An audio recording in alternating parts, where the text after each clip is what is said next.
ഈശോ മിശിഹായ്ക്കും സ്തുതിയായിരിക്കട്ടെ. ലോഗോസ് പഠന പരമ്പരയിലെ അടുത്തൊരു എപ്പിസോഡിലേക്ക് എല്ലാവരെയും സ്നേഹത്തോടെ സ്വാഗതം ചെയ്യുന്നു.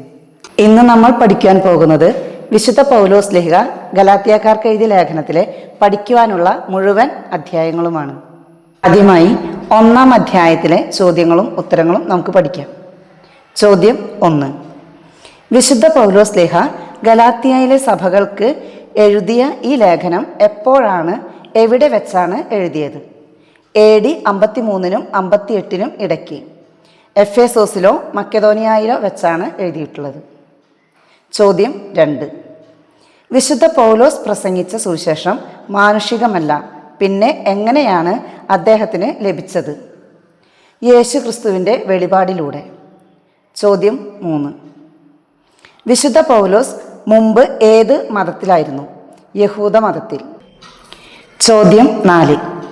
ദൈവത്തിൻ്റെ സഭയെ കഠിനമായി പീഡിപ്പിക്കുകയും അതിനെ ഉന്മൂലനം ചെയ്യാൻ പരിശ്രമിക്കുകയും ചെയ്തത് ആര്?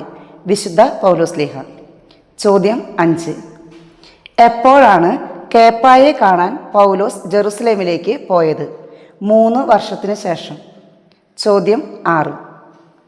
കേപ്പായെ കാണാൻ പൗലോസ് എങ്ങോട്ടാണ് പോയത്? ജെറുസലേമിലേക്ക്.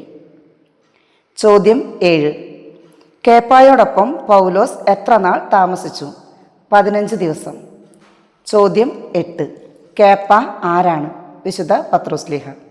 ചോദ്യം 9. കേപ്പായോടൊപ്പം പൗലോസ് താമസിച്ചപ്പോൾ അപ്പസ്തോലന്മാരിൽ ആരെയാണ് കണ്ടത്? യാക്കോബിനെ. ചോദ്യം 10. യാക്കോബിനെ പൗലോസ് ആരെന്നാണ് പറയുന്നത്? കർത്താവിൻ്റെ സഹോദരൻ. ചോദ്യം 11. ജെറുസലേമിന് ശേഷം പൗലോസ് എങ്ങോട്ടാണ് പോയത്? സിറിയ, കിലിക്യ എന്നീ പ്രദേശങ്ങളിലേക്ക്. ചോദ്യം 12. എന്നെ പ്രതി അവർ ദൈവത്തെ മഹത്വപ്പെടുത്തി. ആരെയാണ് മഹത്വപ്പെടുത്തിയത്? യൂദായിലുള്ള ക്രിസ്തുവിൻ്റെ സഭകൾ പൗലോസിനെ മഹത്വപ്പെടുത്തി. ഇനി നമുക്ക് 2-ാം അധ്യായത്തിലെ ചോദ്യോത്തരങ്ങൾ പഠിക്കുകയും ചെയ്യാം. ചോദ്യം 1. പിന്നീട് എപ്പോഴാണ് പൗലോസ് ജെറുസലേമിലേക്ക് പോയത്? ആരോടൊപ്പം? 14 വർഷത്തിന് ശേഷം ബാർണബാസിനോട് കൂടെ. ചോദ്യം 2. പൗലോസ് ബാർണബാസിനൊപ്പം ജെറുസലേമിൽ പോയപ്പോൾ കൂടെ കൊണ്ടുപോയത് ആരെയാണ്? തീത്തോസിനെ. ചോദ്യം 3. തീത്തോസ് എവിടത്തുകാരനാണ്? ഗ്രീക്കുകാരൻ. ചോദ്യം 4. മുഖം നോക്കാത്തവൻ ആര്? ദൈവം. ചോദ്യം 5. പരിച്ഛേദിതർക്കുള്ള പ്രേഷിതത്വം ആരിലൂടെയാണ് നിറവേറ്റുന്നത്? പത്രോസിലൂടെ. ചോദ്യം 6. പൗലോസിൻ്റെ തീവ്രമായ താല്പര്യം എന്ത്? പാവങ്ങളെ പറ്റിയുള്ള ചിന്ത. ചോദ്യം 7.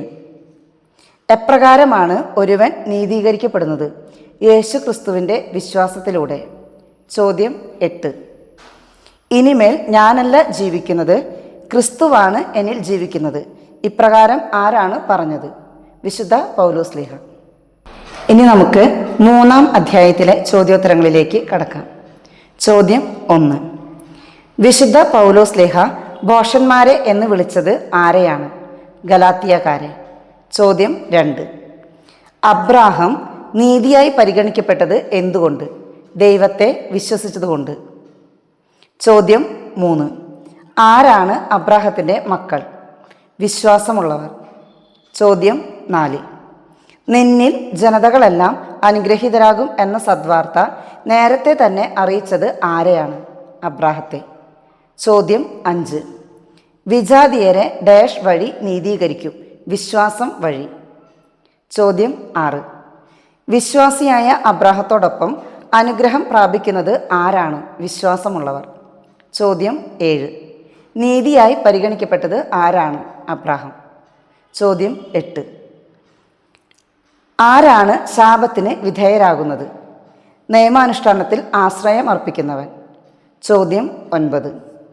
നമ്മെ പ്രതി ശപിക്കപ്പെട്ടവനായി തീർന്നത് ആരാണ്? ക്രിസ്തു. ചോദ്യം 10. നിയമത്തിൻ്റെ ശാപത്തിൽ നിന്ന് നമ്മെ രക്ഷിച്ചവനാരാണ്? ക്രിസ്തു. ചോദ്യം 11.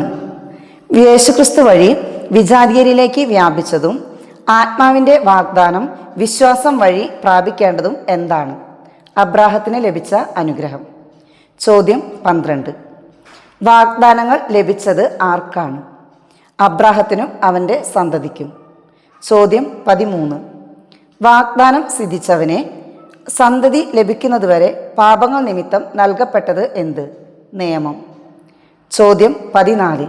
ദൈവം ഡാഷാണ്, ഏകനാണ്. ചോദ്യം 15.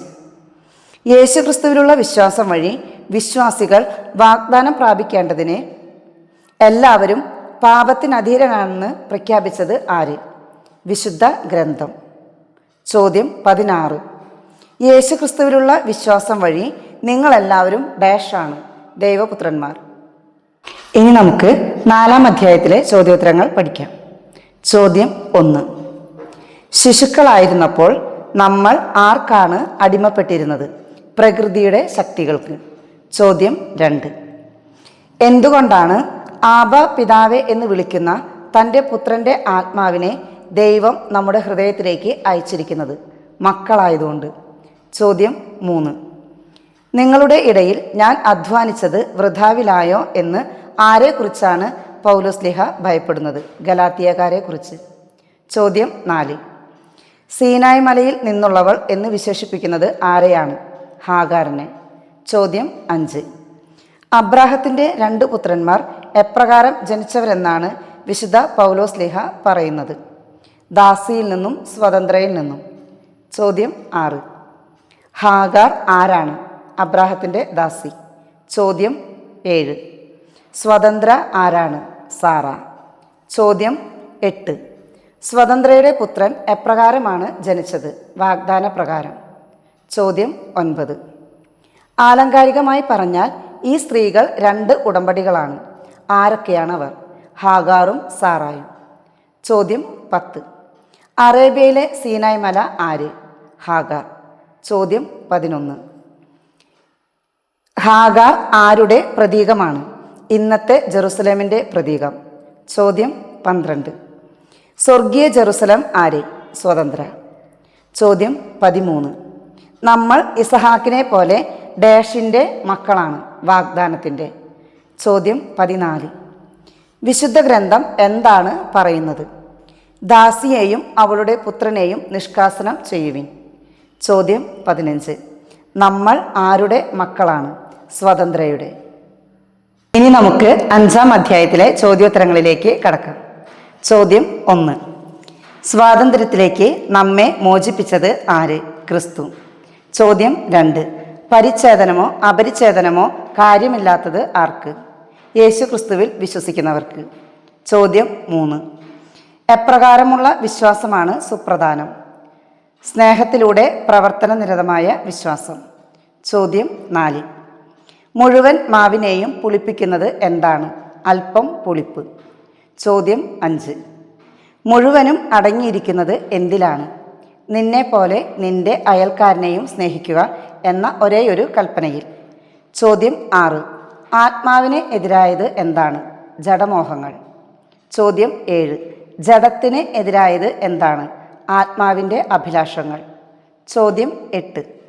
ദൈവരാജ്യം അവകാശപ്പെടുത്തുകയില്ലാത്തത് ആര്? ജഡത്തിൻ്റെ വ്യാപാര പ്രവർത്തികളിൽ ഏർപ്പെടുന്നവർ. ചോദ്യം 9. ജഡത്തിൻ്റെ വ്യാപാരങ്ങൾ എത്രയെന്നാണ് വിശുദ്ധ പൗലോസ്ലീഹ പറയുന്നത്? 15. ചോദ്യം 10. ആത്മാവിൻ്റെ ഫലങ്ങൾ എത്രയെന്നാണ് വിശുദ്ധ പൗലോസ്ലീഹ പറയുന്നത്? 9. ചോദ്യം 11. യേശുക്രിസ്തുവിനുള്ളവർ എപ്രകാരമുള്ളവരാണ്?